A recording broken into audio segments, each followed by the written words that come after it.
Apps 30. Ban bocor. Sialan, dia nggak pernah sendirian. Keknya tuh cewek pacaran sama si Awan deh, Tan. Ucap Caca dengan kesal. Intan memukul setir mobil. Brengsel kek. Kesalnya, Zia yang duduk di sebelah Intan sedikit beringsut. Si pangeran kok bisa percaya gitu aja ya sama Yuna.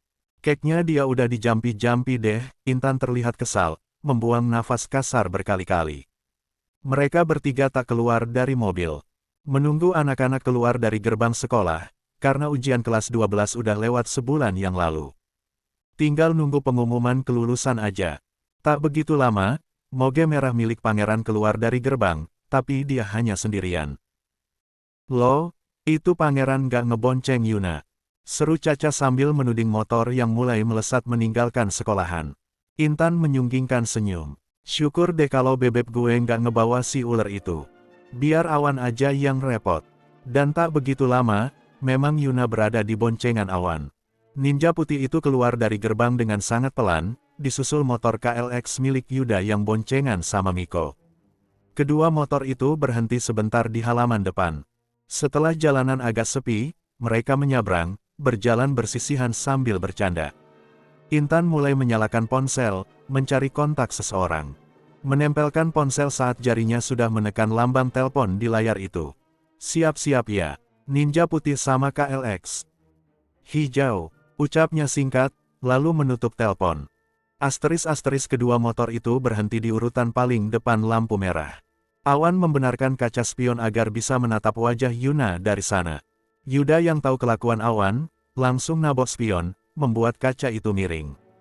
Awan melotot, balas nabok spion milik Yuda. Bangkel lo, kesalnya, sukanya modus, ucap Yuda lirih, tapi tetap mampu didengar Awan. Miko mepet ke tubuh Yuda, ikut tertawa menatap Awan yang kembali membenarkan spionnya. Keknya nih Coro udah bucin akut deh, Yud. Yuda masih terkekeh, tangannya ditepis kasar oleh Awan sebelum berhasil merusak spionnya lagi. Jauhin tangan penuh dosa itu, Asyo. Kedua sahabatnya makin terkekeh. Wan, lo ngerasa nggak sih, kalau pangeran sekarang agak beda? Celetuk Miko. Yuna hanya diam, menyimak apa saja yang mereka bicarakan. Termasuk tentang pangeran ini. Awan mengedikkan kedua bahu, tanda ia tak tahu. Whatever, yang penting gue nggak pernah usik dia. Yuda nonyor kepala Awan yang tertutup helm. Dasar temen nggak peka, gue sempakin lama-lama. Awan membenarkan helm yang jadi miring. Lah, salah gue apa ya? Kok jadi gue yang kena omel? Mikir tuh, pakai dengkul. Seru Miko. Tak pedulin Awan lagi, Yuda segera memutar gas, sedikit membleyer, mengangkat ban depan, sebelum akhirnya kembali menjalankan motor meninggalkan lampu merah. Awan hanya geleng kepala, lalu memutar gas, menjalankan motor pelan menyusul kedua temannya. Nah, sedikit menoleh agar Yuna bisa mendengar apa yang ingin dia katakan.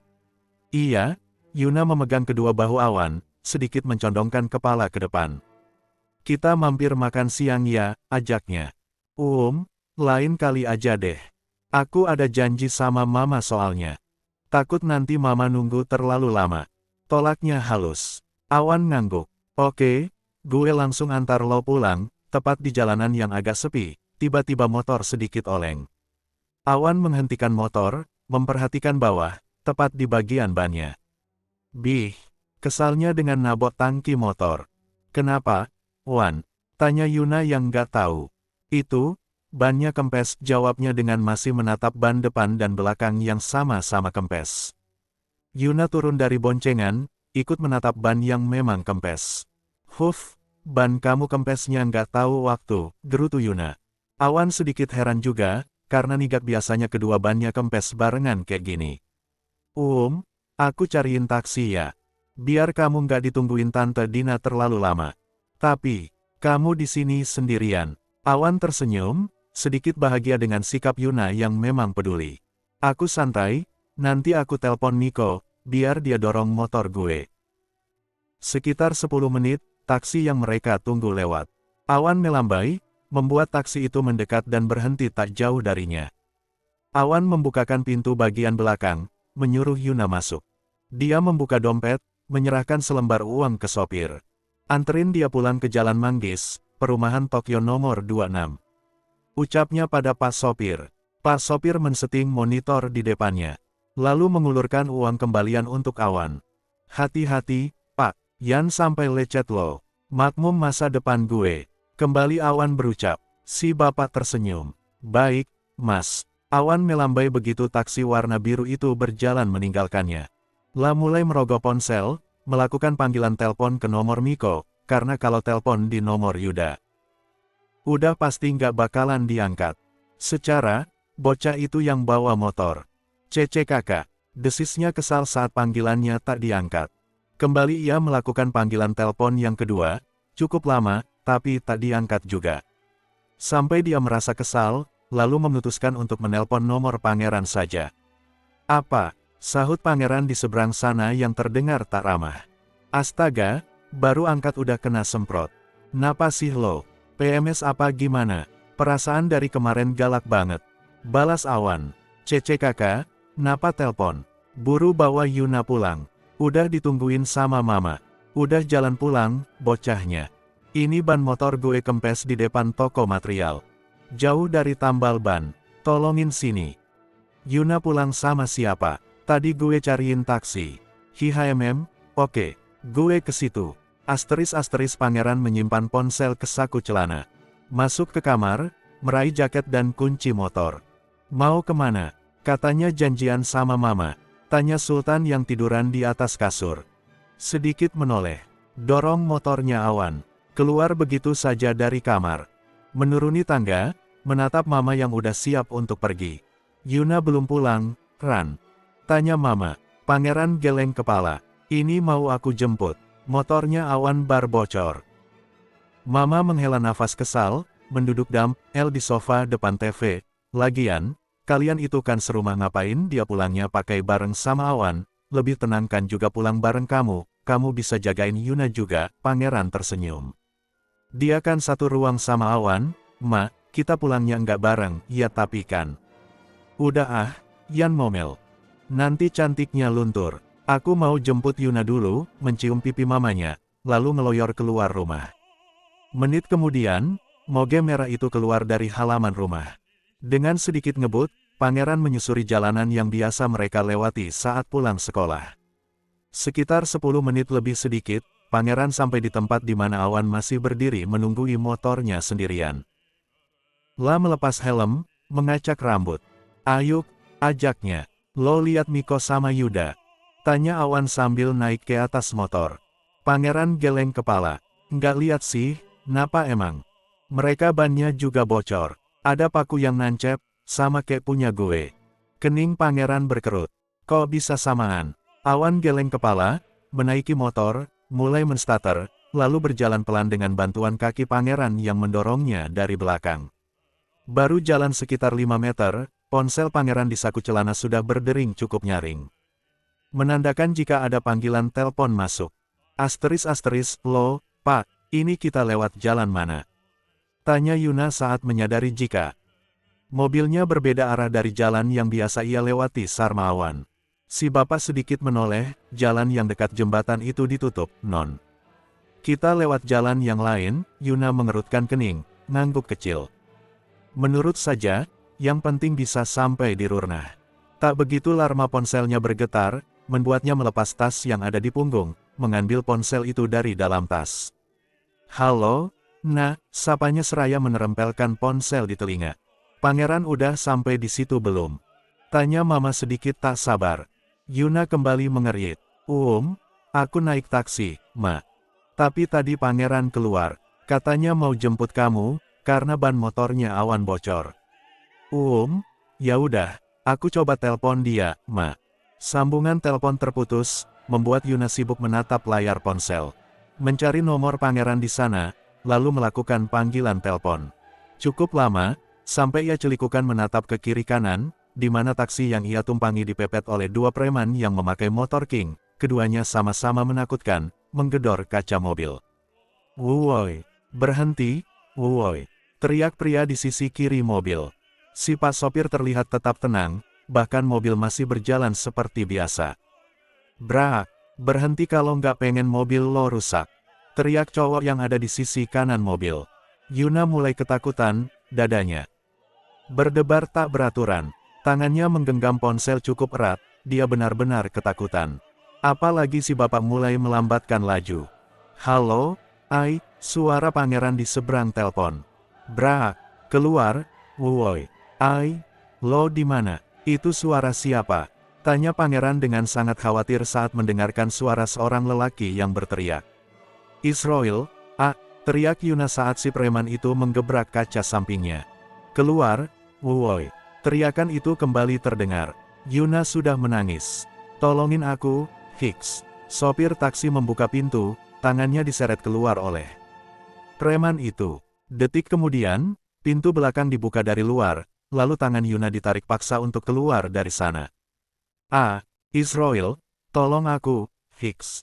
Wah, cantik juga mangsa kita. Ujar preman yang satunya. Lepasin aku. Teriak Yuna sambil menangis. Di seberang sana, pangeran kelabakan mendengar teriakan istrinya. Tangannya mengepal, geram dan merasa sangat khawatir. Wan, lo lacak posisi Yuna pakai GPS, teriaknya tak sabar.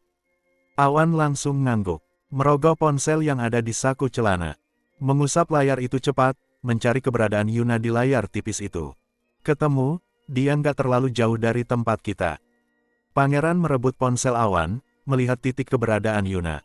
Gue cabut, ucapnya, mengembalikan ponsel Awan. Gue ikut, motor lo gimana?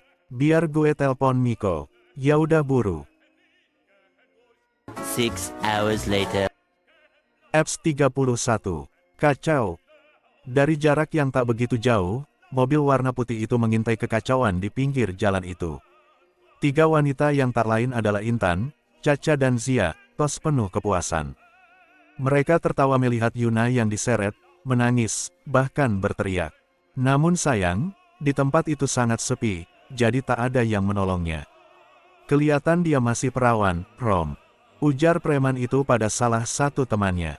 Preman yang bernama Romi itu menyeringai, makin mengeratkan cekalan di pergelangan Yuna. Kita ewe dia di ruko aja. Lo bawa mobil ini. Wah, nggak sabar. Lelaki brengsek itu langsung masuk ke kursi kemudi. Hicks, lepasin. Tolong. Teriak Yuna lagi dengan isak tangis. Diam lo, brengsek. Lo teriak sampai tenggorokan lo putus, nggak akan ada yang nolong. Masuk. Yuna terjatuh di kursi belakang, dia dipaksa masuk oleh Romi. Berusaha untuk bangun, mendorong pintu yang akan ditutup Romi. Suara moge yang cukup melekat di kepala Yuna membuatnya sedikit berbinar dan mempunyai keberanian. Tangan yang adu dorong dengan Yuna itu sedikit melemah. Romi fokus menatap moge merah yang mengarah mendekat. Temannya yang sudah duduk di kursi kemudi itu keluar. Berkacak pinggang menatap kedua anak yang masih nangkring di atas motor. Pangeran mematikan mesin motor. Melepas helm, begitu juga Awan, dia turun dari boncengan, menenteng helm dengan sangat erat. Anjing, ternyata sopir gadungan. Ucap Awan dengan mencibir. Romi tertawa kecil, tentu meremehkan kedua lawannya yang masih bocah. Kalian mending pergi deh. Gue nggak tanggung-tanggung, bisa aja bunuh kalian di sini. Pangeran mencibir, melipat kedua tangan di depan dada. Wajahnya terlihat begitu santai, walau aslinya sangat gusar. Menoleh, menatap Awan yang juga menatapnya. Mending telpon aja. Tak mengatakan apapun, Awan menjawabnya melalui kedua alis yang terangkat. Merogoh ponsel dari saku celana, memencet beberapa nomor, lalu menempelkan di telinga.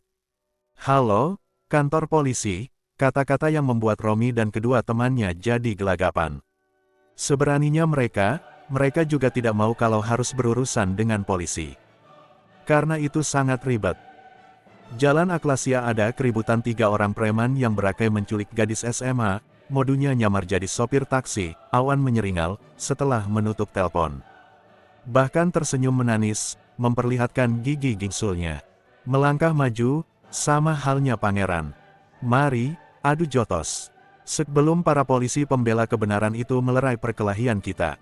Ralat, ran, meringkus mereka. Itu yang tepat. Awan ikut berucap. Bajingan, anjing, beraninya kalian lapor polisi. Brengsek, yok, cabut. Interupsi Romi pada kedua temannya. Romi dan satu temannya segera naik ke motor, memblayer cukup keras sebelum akhirnya melesat meninggalkan tempat itu. Sedangkan satu temannya yang menyamar menjadi sopir taksi, segera masuk ke kursi kemudi, lalu membawa mobilnya pergi dengan cepat. Yuna yang menang sudah berdiri di luar mobil segera berlari ke arah pangeran. Tanpa malu, ia berhambur masuk ke pelukan cowok imut itu. Padahal yang sejak tadi rentangin tangan, Awan. Bukan pangeran. Israel, aku takut, Hicks. Lirih Yuna dengan kembali menangis di dada pangeran. Pangeran merem, membalas pelukan Yuna dengan erat. Menciumi puncak kepala istrinya. Ada gue, Elo Amnan. Awan mengalihkan pandangan, memilih diam memahami semua ini. Ada yang terasa seperti dicubit di dalam dada melihat Yuna yang memang dekat sama dia malah berpelukan dengan sahabatnya. Memang ia udah mengira jika kedua anak ini benar ada hubungan. Tapi, selalu ia mencoba menepis semua pikiran yang tiba-tiba muncul. Dan kini, ia mulai memikirkan jawaban pangeran kala itu. Ark, brengsek. Di jarak yang agak jauh, Intan mulai mengumpat. Lameradang melihat ketiga preman yang udah ia sewa itu melenggang pergi begitu saja. Bahkan belum sempat adu jotos menyelesaikan misi. Padahal uang udah dibayar penuh. Sialan memang. Cabut, Tan. Yan sampai polisi juga curigai kita. Seru Caca yang duduk di kursi belakang. Biar gue aja yang bawa mobilnya. Bahaya kalau lo lagi emosi gini. Gue nggak mau mati konyol, ucap Zia, menyuruh Intan pindah tempat. Menit kemudian, mobil putih itu melesat meninggalkan area yang udah mereka pilih sebagai tempat. Kekacauan. Pangeran melepaskan pelukan setelah Yuna tenang, dengan sangat mesra kedua tangan itu mengusap pipi Yuna yang tentu basah. Menyingkirkan rambut yang berantakan ke belakang telinga, lalu mengecup kening Yuna dengan penuh sayang. Kita pulang ya, ajaknya. Yuna ngangguk. Aku pulang sama kamu aja. Aku nggak mau naik taksi lagi, pintanya dengan suara tercekat. Iya, lo pulang bareng gue. Mengelus kepala Yuna, kembali memeluk gadisnya. Kini ia merasa sakit melihat tangis Yuna. Menatap Awan yang membelakangi mereka. Wan, lo balik naik ojol aja ya. Awan mengangkat tangan yang menandakan menyetujui ide itu. Kalian pergi duluan aja. Gue udah pesen ojol. Bohongnya, dia hanya ingin menyembunyikan perasaan. Entah. Pangeran mengurai pelukan, menatap Yuna yang ternyata kembali meneteskan air mata. Udah, Yan nangis. Yan sampai mama tahu ini, mama pasti khawatir banget.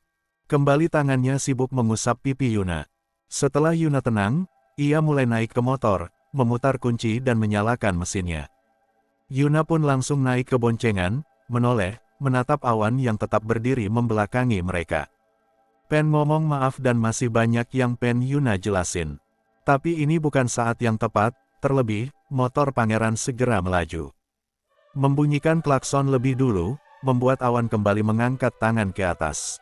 Melambai mengiringi kepergian sahabat dan gadis yang berhasil membuatnya jatuh hati. Merasa motor sudah berjalan menjauh, Awan berbalik, membuang nafas panjang menatap kepergian mereka. Menunduk dalam merasakan kekecewaannya sendiri. Mungkin ini, alasan lo nggak mau jadi pacar gue. Gue, Cece kakak, gue terlalu munafik untuk percaya kalau lo nggak ada rasa apapun. Gumamnya sendiri, tertawa kecil dengan gelengan pelan. Untuk kedua kali Yuna ada di boncengan motor pangeran. Dan itu selalu dalam keadaan tak baik. Yuna melingkarkan kedua tangan ke perut pangeran, memeluk cowok bergelar suami itu cukup erat. Bahkan pangeran bisa merasakan detak jantung Yuna yang masih sangat cepat. Gadis mungil ini benar-benar merasa ketakutan. Melambatkan laju, menggenggam tangan Yuna yang ada di perut. Ada rasa senang, bahagia, semua menunjukkan jika memang Yuna mempunyai perasaan padanya. Motor memasuki area kompleks perumahan yang ia tempati. Sedikit menoleh.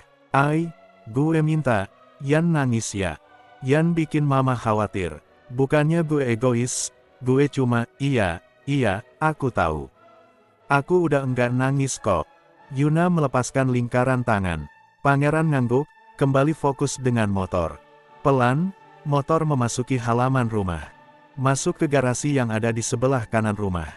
Yuna turun dari boncengan, lalu pangeran mengacak rambut sebelum turun. Menatap penampilan Yuna yang memang biasa, tapi terlihat abis nangis. Keduanya masuk ke dalam bersamaan. Baru saja mau membuka pintu, Mama lebih dulu membukakannya. Menelisik wajah Yuna dengan teliti. Cepat pangeran mendorong tubuh Yuna masuk ke dalam. Biarin Yuna ganti baju, lalu kita bisa cepat berangkat ke toko emas. Ucapnya pada menama, tentu dibumbui senyum manis. Itu Yuna, Mama mending juga siap-siap deh. Pangeran ngeloyor masuk, mengejar langkah Yuna yang udah menaiki anak tangga. Dengan sangat pede ia ikut masuk ke dalam kamar Yuna. Menutup pintu, lalu menarik lengan Yuna, membawanya masuk ke dalam pelukan. Yuna hanya diam, tak membalas pelukan pangeran. Keningnya malah berlipat, ia bingung, Israel, mendorong tubuh suami, mendongak, menatap wajah pangeran. Kamu ngapain sih? Kedua tangan pangeran bertengger di leher Yuna. Gue khawatir banget sama Elo, beneran takut kalau sampai terjadi apa-apa. Yuna sedikit mengulas senyum. Aku udah nggak apa-apa kok. Memang masih ada rasa takut, tapi itu udah nggak kayak tadi. Besok berangkat sekolahnya bareng gue aja ya. Gue nggak mau kejadian serupa terulang lagi, pintanya dengan wajah yang penuh khawatir. Yuna benar-benar tersenyum, sampai lesung pipinya terlihat. Makasih udah khawatir sama aku. Tapi aku bareng Awan aja. Tadi itu, Awan juga nggak tahu kalau ternyata taksinya cuma palsu. Jadi, Awan enggak salah. Tangan Yuna mengelus pipi pangeran. Ada yang mau aku omongin sama Awan. Jadi, biarin aku pergi sama Awan dulu. Pintanya lembut. Tak setuju, tapi berusaha untuk yakin. Akhirnya ngangguk, menyetujui. Ya udah, aku mau ganti baju dulu. Kasihan Mama udah nungguin lama. Kembali kepala itu ngangguk, melepaskan kedua tangan, lalu keluar dari kamar Yuna. Asteris Intan membanting apa saja yang ia bisa hancurkan.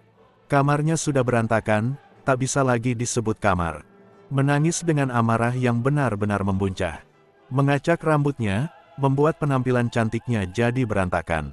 Dederetete, ponselnya yang ada di dalam tas kecil yang masih melingkar di tubuh, berdering cukup nyaring, lah mengatur nafas lebih dulu, lalu mengambil ponselnya.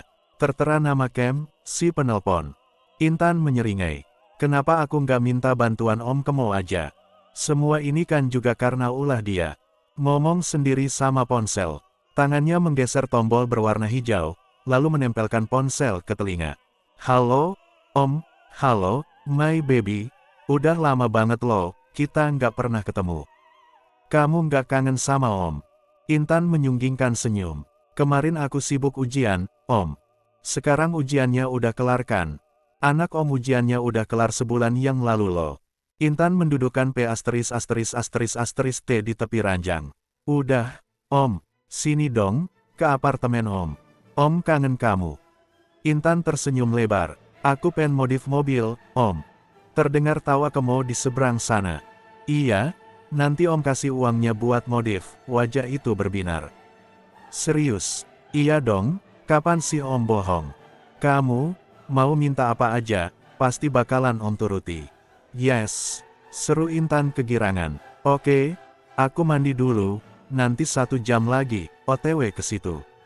Om tunggu ya, baby. Pokoknya, Om pengen sama kamu sehari semalam. 1 hour later. Apps 32, cincin. Makasih, baby. Kamu sangat hebat. Aku menyukaimu, bisik Kemo. Intan mulai mengatupkan bibir, sedikit tersenyum dengan pujian itu. Menoleh, menatap wajah lelaki yang memang seumuran ayahnya. Baby, kamu udah lulus sekolah, kan? Intan geleng kepala. Baru selesai ujian, Om. Aku masih nunggu pengumuman. Walau udah mulai daftar di universitas. Nikah sama Om ya, pinta Kemo untuk yang entah keberapa. Intan kembali tersenyum, lalu geleng kepala. Aku nggak mau nyakiti Tante Fatma, Om. Tante Fatma dan Mama kan teman baik, gimana kalau Tante Fatma tahu aku jadi istri keduanya Om? Pasti aku bakalan dimaki abis. Intan mempautkan bibir yang terlapisi lipstik merah. Kita diam-diam aja nikahnya. Yan sampai ada yang tahu. Enggak, Om. Aku juga masih mau kuliah dulu, masih pengen cari pengalaman yang banyak. Umurku juga baru 19 tahun lebih beberapa bulan. Masa, udah mau nikah? Intan beranjak, bangun dan berjalan dengan tanpa malu menuju ke kamar mandi. Kemo mengekor di belakang. Om, pekik Intan saat Kemo juga ikut masuk ke kamar mandi. Kenapa, baby? Kita mandi bareng ya. Tapi, Om, tenang aja, nanti Om transfer 200 juta. Ada senyum bahagia mendengar nomilan itu. Om, Intan tak tahan untuk tak mengeluarkan desahan. Om, masih ingat sama cewek yang ada di Cafe Mama waktu itu? Tangan Kemo berhenti sejenak, ia mencoba mengingat-ingat gadis yang dimaksud Intan. Om ingat kejadian itu, tapi Om lupa wajahnya. Om, teriaknya nyaring, ia lemas, bahkan hampir terjatuh. Tapi dengan cepat Kemo menahan tubuh sintal itu. Apa, gadis itu membuat masalah denganmu? Tanya Kemo, kini lelaki itu mulai bermain lagi dengan inti Intan. Intan ngangguk, tangannya memegang tangan Kemo yang ada di intinya. Om, dia udah. Buka mulut dan nyebarin semuanya. Kemo kembali menopang tubuh yang hampir ambruk. Kirim fotonya. Biar Om yang urus. Novel ini hanya ada di aplikasi iNovel Dream. Jika kalian baca selain di aplikasi, itu artinya kalian membaca barang curian. Karya, Yuen Aksok. Pukul jam 8:30 malam Yuna keluar dari kamar mandi, cukup terkejut melihat pangeran yang sudah duduk bersandar di ranjang tidurnya. Mempautkan bibir, berjalan menuju meja rias, lalu menyisir rambut yang sedikit berantakan. Kamu ngapain? Kok udah di kamarku? Tanyanya, sedikit melirik pangeran. Pangeran mengeluarkan kotak berudru warna hitam yang beberapa jam lalu mereka pilih. Tersenyum saat melihat ada 2 cincin warna hitam di dalam kotak itu. Sini, gue pasangin. Biar kayak orang tunangan, tersenyum dengan sedikit tawa. Yuna menahan untuk tak tertawa. Meletakkan sisir, lalu mengikat rambutnya asal. Berjalan menuju ranjang, naik dan bersila di depan suami. Matanya ikut menatap ke arah kotak hitam yang ada di tangan pangeran.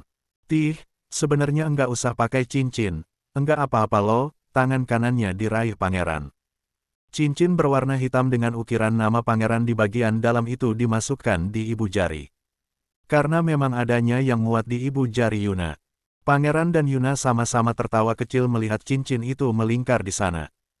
Lalu saling tatap. Dengan sangat percaya diri pangeran mengulurkan tangan kanan, meminta Yuna memasangkan cincin bagiannya. Gumam Yuna lirih dengan senyum sumringah. Diambilnya cincin yang berukuran sama seperti miliknya, yang membedakan adalah ukiran nama Ayuna di sana. Pelan, Yuna memasukkan cincin itu di jari kelingking pangeran. Cincin itu sangat pas berada di jari itu. Keduanya kembali tertawa menatap cincin yang sama melingkar di jari masing-masing. Ngambil yang seukuran di jari manis masing-masing itu bisa, tapi ada senggang waktu untuk pemesanan. Dan pangeran malas untuk menunggu. Terlebih, pangeran sangat cocok dengan desain cincin yang kali ini melingkar di jarinya ini. Selain itu, mereka ini juga masih pelajar, tak mau menimbulkan kesan mencurigakan di mata semua teman-teman yang suka kepo. Pangeran meraih tangan kanan Yuna, membawa tangan itu ke dalam genggaman, lalu menyuruhnya untuk meraba dada. Aku, Pangeran Edesion RK, berjanji untuk selalu mencintai, menyayangi dalam keadaan susah, sedih, senang, miskin, bahagia. Bahkan dalam keadaanmu yang tak seperti saat ini. Hei, Ayuna, maukah kamu menua bersamaku? Pangeran mengucapkannya mirip dengan orang-orang yang menikah di depan pastur. Yuna mengerjap beberapa kali, bahkan wajahnya langsung menegang mendengarkan ucapan pangeran yang tanpa langsung telah mengungkapkan isi hatinya. Menelan ludah dengan susah payah. Israel, ya, sayang, panggilan lembutnya membuat kedua pipi Yuna memerah. Senang, malu dan jadi salah tingkah. Terlebih melihat senyum manis suami yang tentu membuat dada Yuna berdebar tak karuan. Memilih mengakhiri tatapan itu, ia menunduk, menggigit bibir bawah untuk sedikit menghilangkan kegugupan. Yuna ngangguk samar. Aku mau. Mendengar jawaban Yuna, pangeran tertawa kecil, tentu sangat bahagia. Mencium punggung tangan Yuna, melirik gadis yang kini tersenyum malu ke arahnya. Udah ah. Aku mau belajar. Kamu ngegombal mulu. Yuna menarik tangannya dengan paksa, lalu turun dari atas tempat tidur. Sedangkan pangeran tengkurap, mendongak, menatap Yuna yang kini duduk di depan meja belajar. Jawab Yuna dengan tangan yang kini sibuk memilah-milah buku. Gue bahagia banget loh, Yuna tertawa kecil, sedikit menoleh ke arah suami dengan bibir manyun yang menahan untuk tak tertawa. Kalau seneng, sekarang belajar. Besok pelajaran fisika lo. Pangeran malah menopang kepala dengan satu tangan. Biarin. Kalau itu, gue nyerah. Otak gue nggak akan sanggup mencerna rumus-rumus yang bundet kayak gitu. Cece kakak, ya usaha dong, Israel. Masa, kamu belum apa-apa udah nyerah. Misal nih ya, nilai kamu yang lain 9 semua, amin. Sahutnya memotong kata-kata Yuna dengan cepat. Aku belum selesai ngomong. Melempar gulungan kertas tepat di wajah pangeran yang nyengenges. Misal semua nilai kamu bagus, tapi yang fisika dapat 4 atau lebih parah, kamu juga tetap nggak lulus iho, lanjut Yuna. Nah, Elo, sebagai istri yang baik, harus kasih gue contekan, celetuknya, yang langsung dapat pelototan dari Yuna. Mana bisa kayak gitu? Yuna memilih membuka buku latihan soal. Membacanya, dan mulai sibuk kelunting. Ponsel milik pangeran yang ditaruh di atas kasur berbunyi. Menandakan jika ada pesan "Wah masuk". Pangeran tidur terlentang, membuka sandi HP, lalu membaca pesan masuk yang ternyata dari Miko. Ini fix, motor Awan sama motor Yuda emang ada yang sabotase. Kening pangeran berkerut, mencoba berpikir. Mengira-ngira si pelaku, dan tentu tujuan pelaku adalah untuk nyakitin Yuna. Cepat jarinya mengetik beberapa huruf. Kalian di mana? Send Miko. From Miko, rumah Awan oke. OTW, send Miko. Pangeran bangun, menyimpan ponsel di saku celana. Lalu turun dari atas kasur, mendekati istrinya yang udah nyoretin pena di kertas putih. Panggilnya tepat di samping Yuna. Tak menjawab, Yuna mendongak, menatap wajah pangeran yang ada di atasnya. Gue pergi keluar bentar, izinnya, lalu mendaratkan kecupan di kening. Yuna mengerit, menatap jam kecil yang ada di atas meja, di depannya. Ini hampir jam 10, Israel. Kamu mau kemana? Ke rumah Awan sebentar. Ada yang mau kita bahas di sana. Mengacak rambut Yuna. Lo tidurnya yan malam-malam. Gue pergi dulu. Radyon hızlı yürü. Beğeni yaptıramıyorum. Rica minnet. Arkadaşlar tıklar mısınız? Beğeni atalım. Beni sev atalım.